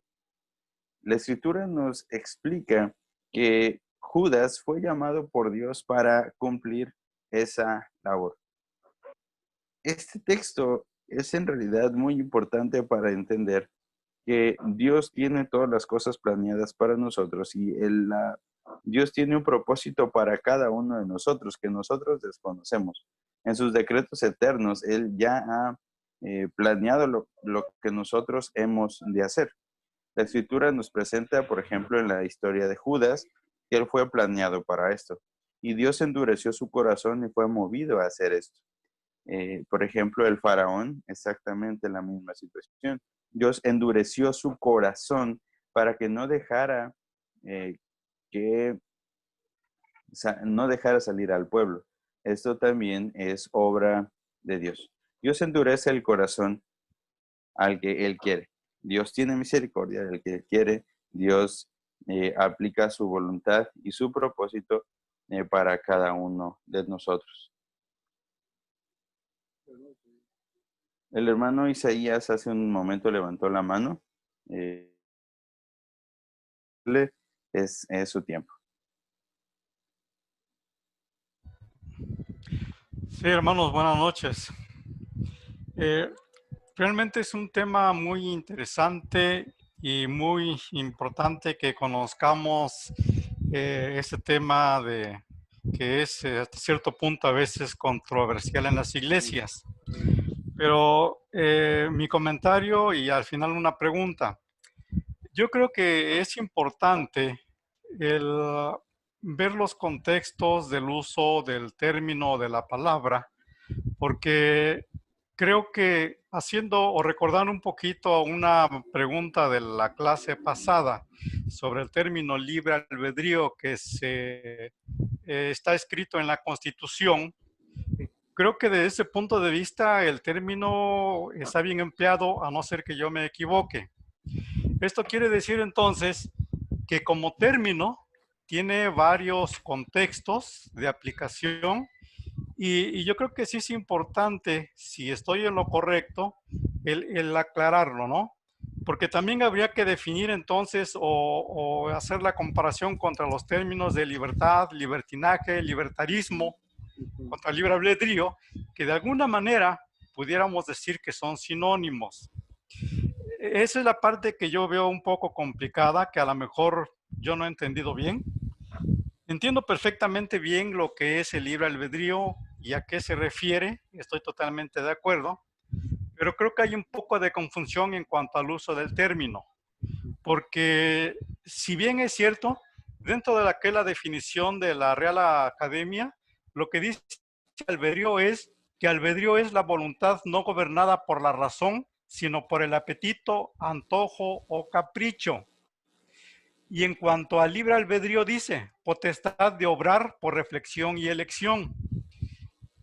Entonces aquí mi inquietud es nada más el poder aclarar o definir si el libre albedrío se utiliza exclusivamente en el ámbito religioso y refiriéndonos a la salvación, a la capacidad o incapacidad que tiene el hombre respecto a su salvación, o también es un término que se puede emplear dependiendo del contexto de aplicación. Ahora mi pregunta es ya nada más muy sencilla. A la luz del tema que hemos visto, ¿cómo tendríamos que interpretar Josué 24:15? Ese es mi comentario y mi pregunta, hermanos. Muy bien. Quiero invitarles en la misma intención que tiene Deuteronomio capítulo 30, versículo 15. Es la misma intención que tiene Josué capítulo 24, que muchas gracias hermanos, ya estábamos preparados para esta pregunta, porque es parte de los argumentos que necesitamos dar para entender este momento y vosotros pueden decidir a quién servir, ¿no? Ustedes hoy pueden decidir a quién servir. Tenemos que entender qué es la soberanía de Dios y qué es el libre albedrío. Porque usted hace una pregunta muy interesante. ¿En qué círculos podemos utilizar ese término? ¿Solamente en el religioso o también en el civil o en qué aspectos? Cuando nosotros entendemos que la Escritura gobierna todas las áreas de la vida. El libre albedrío choca con los principios de la palabra, porque la idea del libre albedrío implica tanto en lo religioso como lo civil la capacidad o voluntad del hombre por hacer el bien, por elegir el hacer el bien o hacer el mal. Entonces, vamos a leer estos dos textos para que nosotros podamos entender o ampliar esta situación. Versículo 14, Proverbios de Deuteronomio 30, 14. Porque muy cerca de ti está la palabra, en tu boca y en tu corazón, para que la cumplas. Mira, yo he puesto delante de ti hoy la vida y el bien, la muerte y el mal. Porque yo te mando hoy que ames a Jehová tu Dios, que andes en sus caminos y guardes sus mandamientos, sus estatutos y sus decretos, para que vivas y seas multiplicado. Y Jehová tu Dios te bendiga en tierra a la cual entras para tomar posesión de ella. Mas si tu corazón se apartare y no oyeres, y te dejares extraviar, y te inclinares a dioses ajenos y los servieres, yo os protesto hoy que de cierto pereceréis. No prolongaréis vuestros días sobre la tierra a donde vais, pasando el Jordán para entrar en posesión de ella. Josué capítulo 24, versículo 15. Leo el 14. Ahora pues, temed a Jehová y servidle con integridad y en verdad, y quitad entre vosotros los dioses a los cuales sirvieron vuestros padres al otro lado del río, y en Egipto, y servid a Jehová. Y si mal os parece servir a Jehová, escogeos hoy a quién sirváis, si a los dioses a quienes sirvieron vuestros padres cuando estuvieron al otro lado del río, o a los dioses de los amorreos en cuya tierra habitáis, pero yo y mi casa serviremos a Jehová.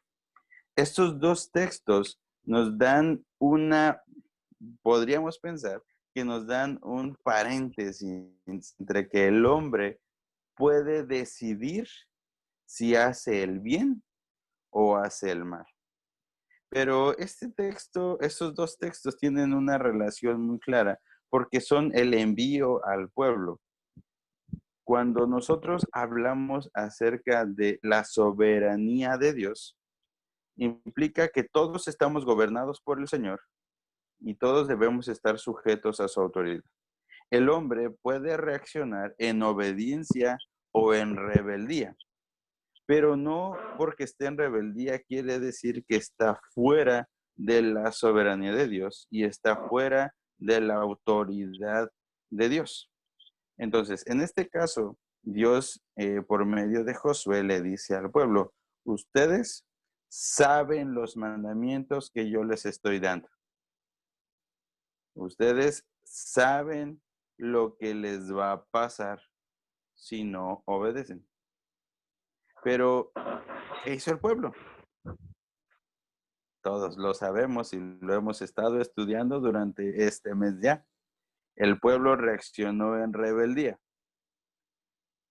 Viene a mi mente esta pregunta.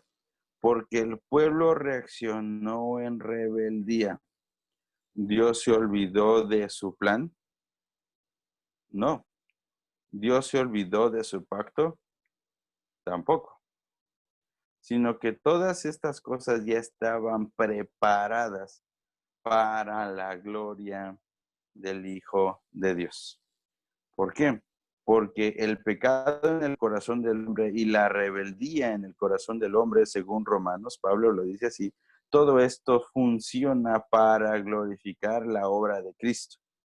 Entonces, el hombre si reacciona en rebeldía, no es que reaccionó por su libre decisión, sino porque ya estaba inclinado al mal. ¿Qué entendemos nosotros con eso? Que el hombre está totalmente depravado y su única elección, su único camino es hacer el mal. Por su pecado, el hombre lo único que puede hacer es el mal. Porque el hombre va a reaccionar en rebeldía. Si vemos estos dos textos en su contexto original, usted puede decirnos cómo reacciona el pueblo. Termina Josué capítulo 24 y cómo inicia Jueces capítulo 1, 2 y 3. Ya lo hemos hablado. El hombre reaccionó en rebeldía. Entonces, no es que el hombre pudiera elegir. El hombre siempre va a caminar hacia el mal. Pero entonces la obra de Jesucristo es reconciliarnos. Y entonces aquellas personas que han sido redimidas por el Señor podrán caminar hacia el bien. Eso lo entendemos nosotros como creación caída, redención.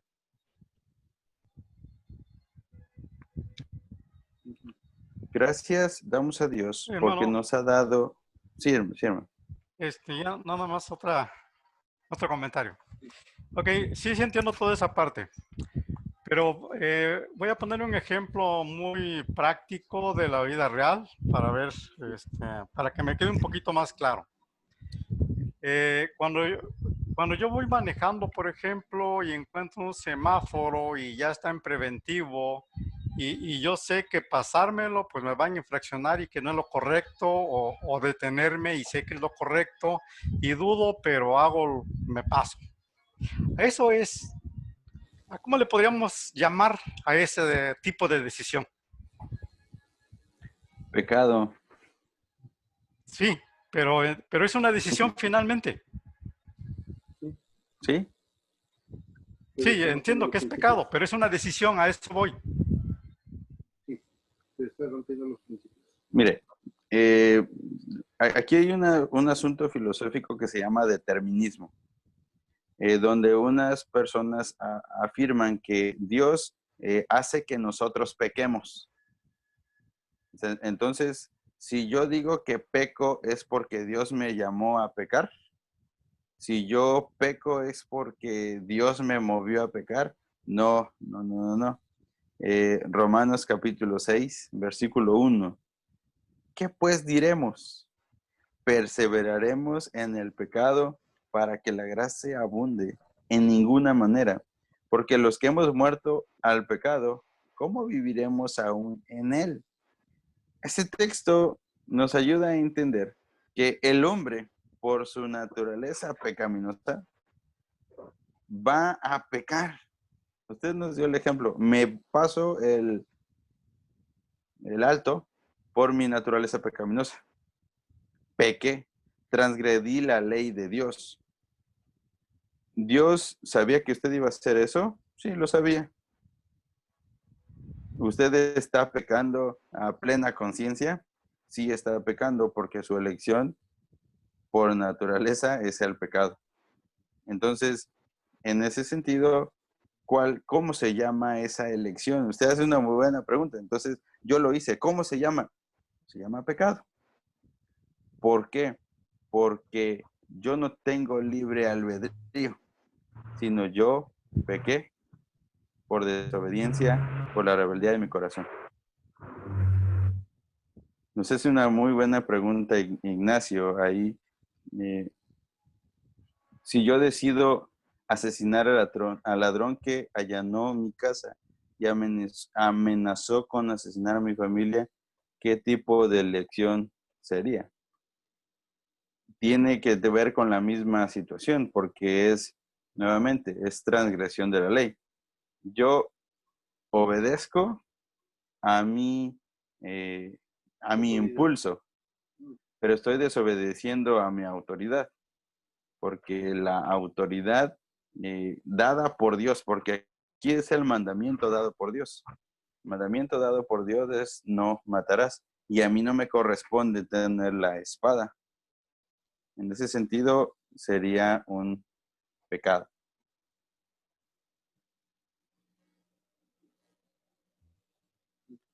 Dice este texto que quiero invitarles a leer.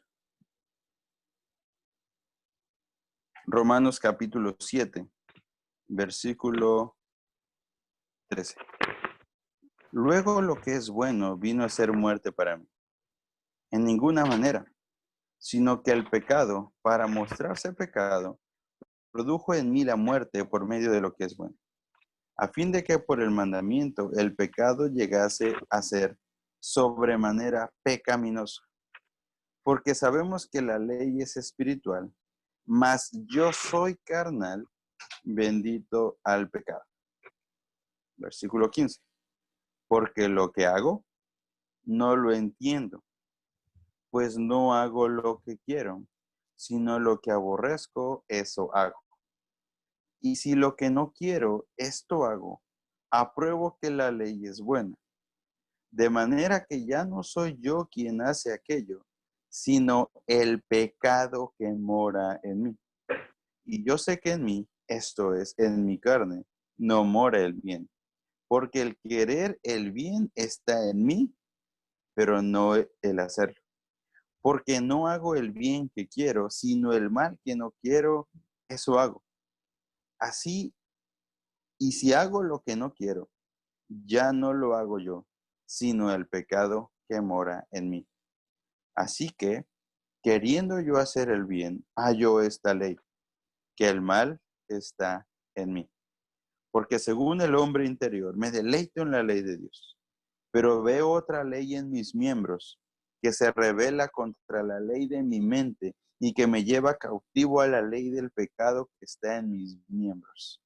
Miserable de mí, ¿quién me librará de este cuerpo de muerte? Gracias doy a Dios por Jesucristo, Señor nuestro. Así que yo mismo con la mente sirvo a la ley de Dios, mas con la carne a la ley del pecado. Este texto nos ayuda a entender la corrupción total que tenemos y la lucha diaria que tenemos con vivir en el Espíritu. La Escritura nos dice que el que vive en el Espíritu hace las obras del Espíritu, pero el que vive en la carne obedece a las obras de la carne.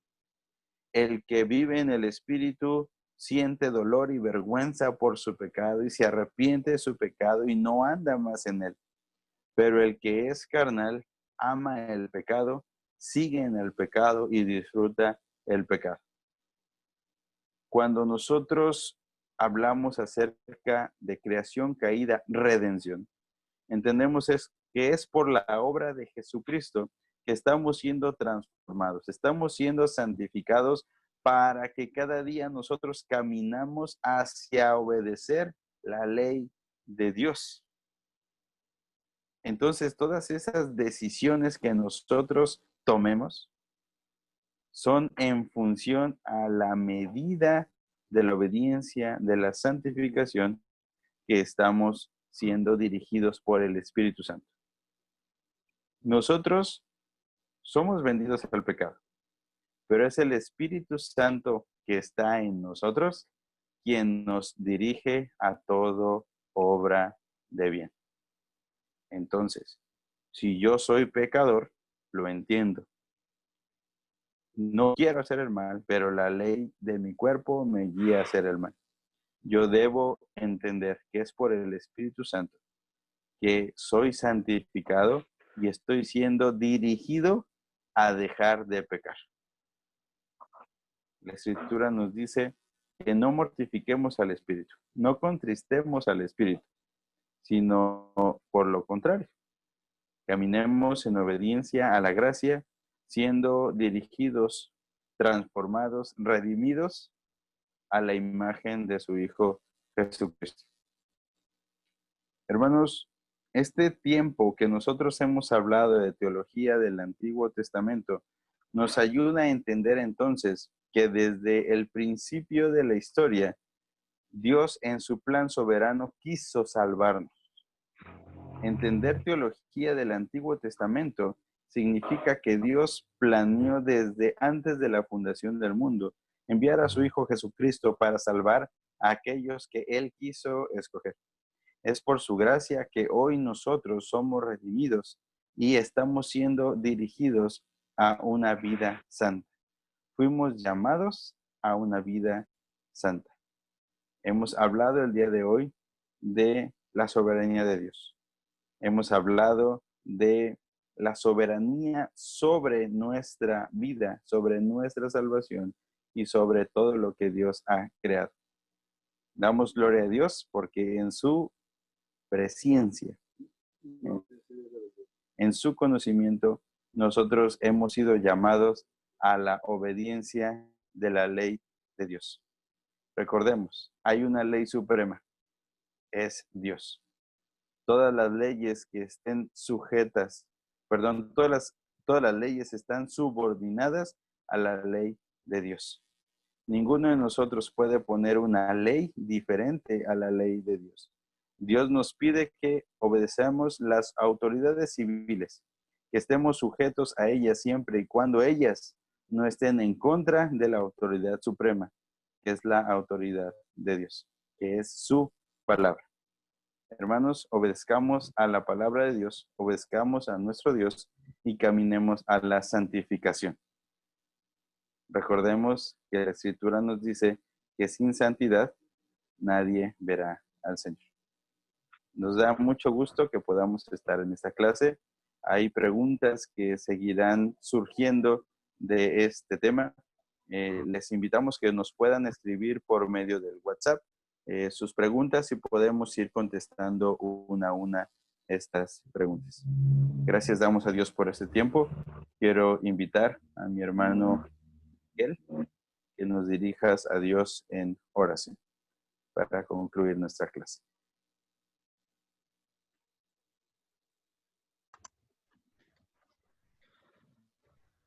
Claro que sí. Oramos. Padre nuestro que estás en los cielos, gracias te damos, Señor, por esta hermosa noche que tú nos regalas, porque tú nos has permitido aprender un poco más de tu palabra, Señor. Nos has permitido comprender y aprender más de que tú eres el dueño absoluto de todo, Señor, y que nada se puede escapar de ti, Padre. En este momento, Señor, yo estoy muy agradecido, Señor, porque tú nos has permitido concluir esta clase, Señor. Te pido que tú seas con cada uno de mis hermanos, Padre, en cada una de sus actividades cotidianas, Señor. Y te pido que tú nos des la salud y la inteligencia, Señor, para poder estar presentes en la siguiente clase, Señor. Bendícenos, Padre, y que todo lo que hagamos, Señor, pueda ser conforme a tu divina voluntad y que pueda ser para tu gloria y honra. Entonces te lo pido en el nombre de Jesús, a quien sea la gloria y la honra por los siglos de los siglos. Amén. Amén.